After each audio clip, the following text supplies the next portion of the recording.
Welcome into another episode of Hawk's Nest. I'm your host, Justin Tremillion. Today I'm joined with Marvin Jr. and Kaylie Davis. And guys, we have a lot to talk about. Last week was spring break, so we didn't have an episode. And during spring break, the baseball team lost 2 series, one to Indiana State, 2-0, and one to Missouri State, 2-1.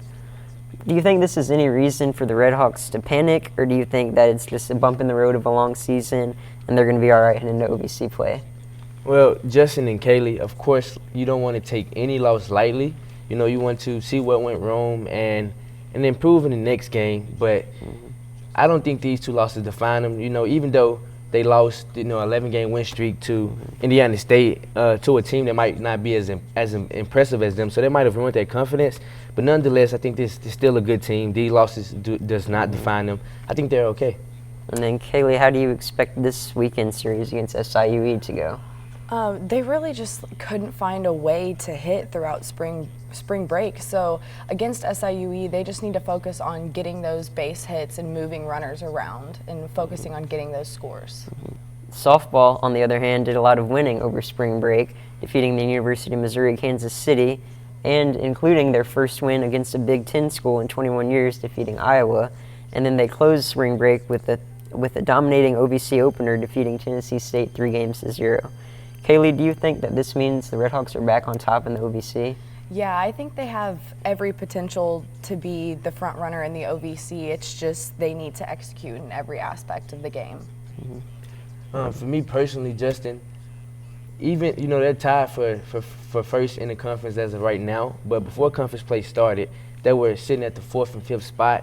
But nonetheless, I always considered them a top dog. They were, as we recently mentioned, they were 55-18 over the past 2 years, and that sweep over Tennessee State brings them to 58-18.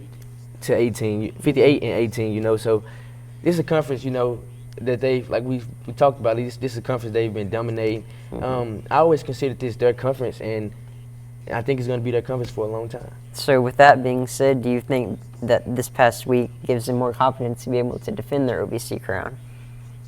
100%, yeah. Absolutely.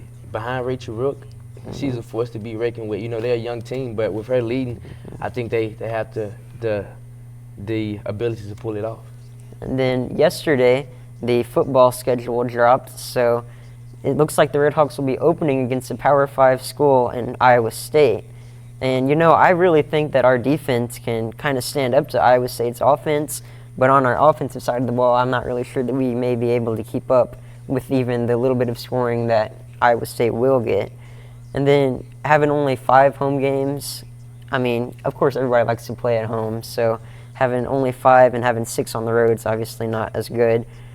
But with that being said, I feel like the football team is going to go at least 5-1 in the OVC, maybe with just a loss to maybe Murray State. And to close, we have our special shout-outs. The men's and women's track and field team will be competing at the Ole Miss Classic this weekend.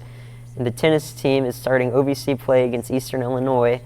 And we'd like to wish good luck to 2 gymnastics members, Anna Kaziska and Jolie Miller, who will be representing the Red Hawks at the NCAA Regionals in Seattle next week. This has been another episode of Hawk's Nest. Thanks for watching.